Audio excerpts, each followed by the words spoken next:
shakers. Yay! So, like we did with our mood section, this is an opportunity for you guys to note down any smart moves and wise choices that our next three speakers are going to talk to you about. The first one we have is Vanessa. Now Vanessa, just the South Australian, the youngest Australian Australian. That's pretty awesome. She's going to talk to you about her story, so give us attention and make your notes as you go.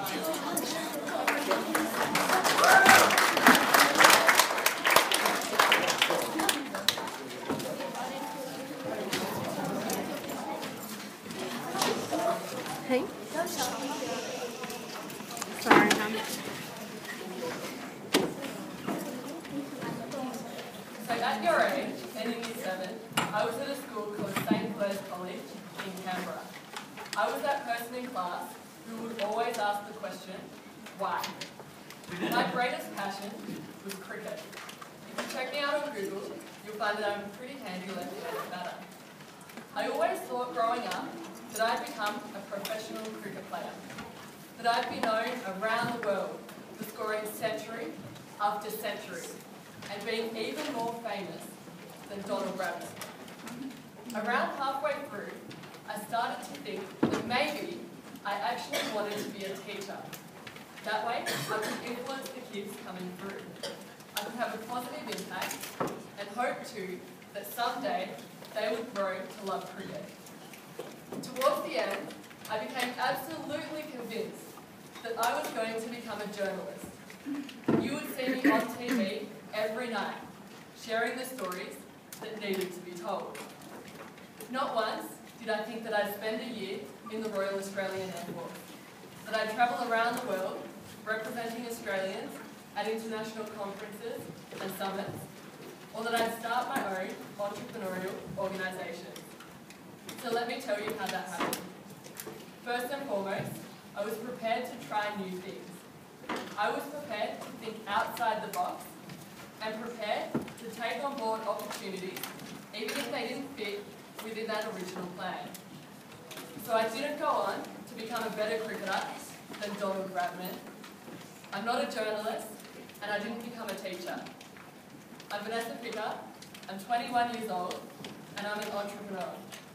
So when I went through school, and even when I finished school, I didn't actually really understand what the word entrepreneur means. So can anyone please tell me what the word means or have a guess? Yep. A merchant of sort. A merchant? Yeah. Yep, you're on the right track. Does anyone else have ideas? Yep, up the back. No? Anyone else? Okay, yeah, you're definitely on the right track, and it's a question that I get asked all the time. People say, Vanessa, what does an entrepreneur do? What is it that you actually do? And I tell them that there are a lot of different definitions, and the main one is that an entrepreneur is somebody who creates and pursues an opportunity regardless of the resources that they currently own. So some examples that you might be familiar with are Bill Gates from Microsoft, or even Steve Jobs from Apple. And my definition of an entrepreneur is very simple. I see us as people that spot an opportunity and go for it, even if there's a small chance that it might not actually work. So what I do is I spot problems and unmet needs. I think about different solutions and then I pursue some of them. So to give you an example, in your school, in your hobbies, in your sports, you might see something that's not working or something that could actually work better. And you might start to think about a solution and then you might start to think about a way that it could be fixed. So it could be a product, it could be a service, or these days it could actually be an app. So a show of hands, who thinks that an entrepreneur is somebody who is born that way, that has it or they don't? Okay, that's good, that's fantastic. Do we have anybody here who thinks of themselves as somebody that could be an entrepreneur? Hopefully that will change by the end of this. Who thinks that entrepreneurship can be developed and that it can be learned? Fantastic, it absolutely can. So there are even university courses right now that aim at developing entrepreneurial skills. And I think that all too often in the past we've definitely thought of it as something that you're born with, or you have it or you don't. But that's in fact not the case. All you really need is the ability to let go, the ability to brainstorm, and the ability to think about things differently. Because what I believe is that you don't need to be involved in technology to cause change. You don't need to build the next Facebook or the next Microsoft. You really just need to know who you are and what you're passionate about, and then go for it. So that's really what I've learned and what I've been doing over the last 18 months. Alongside my university studies at the University of Adelaide, I've also been working on a number of different organisations. So I'm going to give you two different examples. The first one is called Play Forward. So Play Forward is basically a social enterprise that uses sport as a vehicle to promote confidence and self-esteem amongst disengaged kids. So a show of hands, who loves to play sport? Okay, great. What sports do people play? Do we have cricket players here? Yeah. Soccer? Football? Tennis? Anything else? Basketball! Okay, great. Okay, so I'm sure that everybody in here would think of at least one piece of sporting equipment that you have lying around that you don't necessarily use anymore. So maybe it's that cricket bat that you used to use, but now it's too small. Or maybe it's the soccer ball that you replaced, so now it's just lying underneath your bed. So what we actually do at Play Forward is we collect and then we redistribute that equipment to kids in need. So right now, over in India, we have people on the ground who are collecting those pieces of equipment and they're taking them to places like slums, where people live in shacks without access to basic services like running water, and they're taking them to orphanages, where sporting equipment really is still a luxury. We're doing that within Australia as well, particularly in South Australia, in Indigenous communities. Some other examples of what we do include the sport-based youth development programs that we run, and also some online campaigns which make it really easy for people to get involved. So you can jump online and you can take a look at what we're doing. Another example is called Fit Us In. So when I was going through school, I used to work as a membership consultant at a gym, and it was my job to sign up as many people as possible on a membership, sometimes up to 50 people a month. That was my target. And I realised very quickly that there was actually a significant gap, because not everybody wanted the burden of a membership, and for those that didn't, there were a few short-term options. So people would have to pay $20 or $25 for one single visit. They couldn't book online, and it just seemed absurd given that gyms were practically empty most of the time. So as a result, I founded Fit Us In, which is a website where people can quickly find the closest, cheapest gyms, and they can book their visits online. So basically, we're making it easier and more affordable for people to keep up their health and fitness. So as you can see, I've been able to use my passion and my background to actually solve unmet needs and different problems. And let me now take a step back and look at the different decisions and the events that have influenced my choice to run my own enterprises. So back when I finished Year 12, I had a number of different opportunities. The most obvious one being to go straight to university. That seemed like the obvious thing to do. But I decided I wanted to do something different. So I stepped back and I spent 12 months in the Royal Australian Air Force. So basically I was travelling around Australia, completing recruits training and officers training, which probably seems entirely different to what I'm doing right now. But the linkage is that I was able to try different things. And then after that, I spent time travelling around the world, representing young Australians at different events overseas. So I spent six weeks in America, and then I was in the Czech Republic at an international youth leadership conference.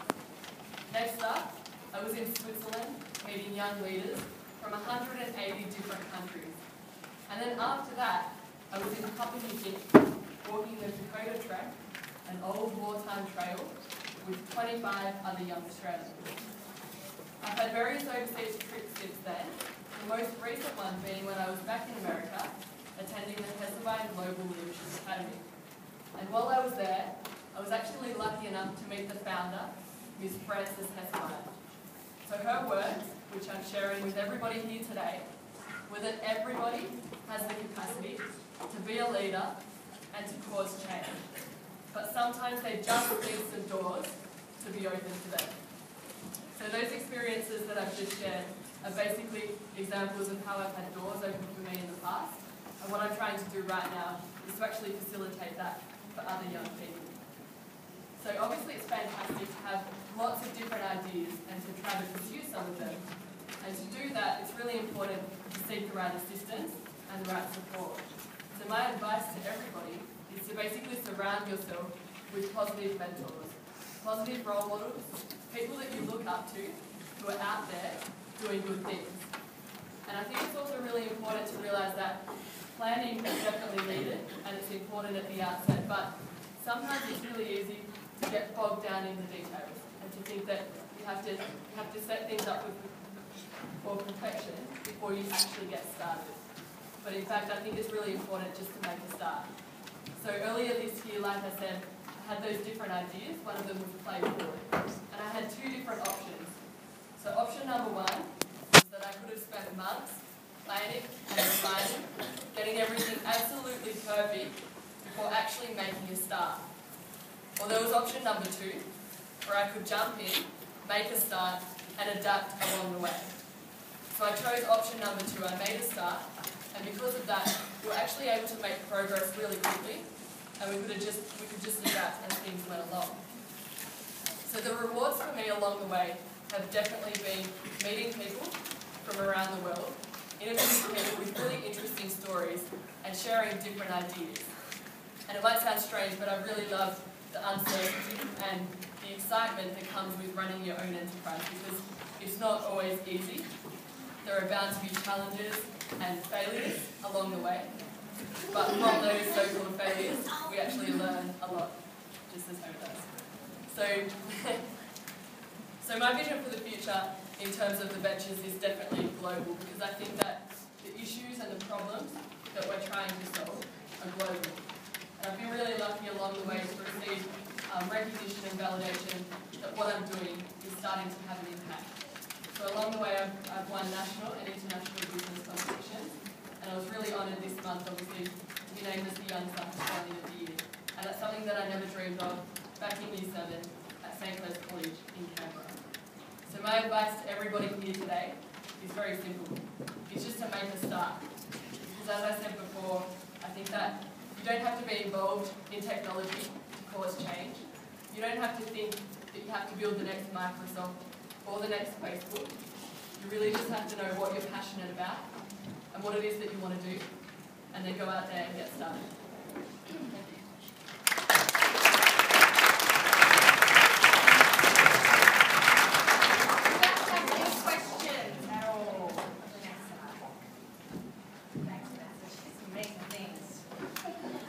Alright, so how you guys going with your note taking?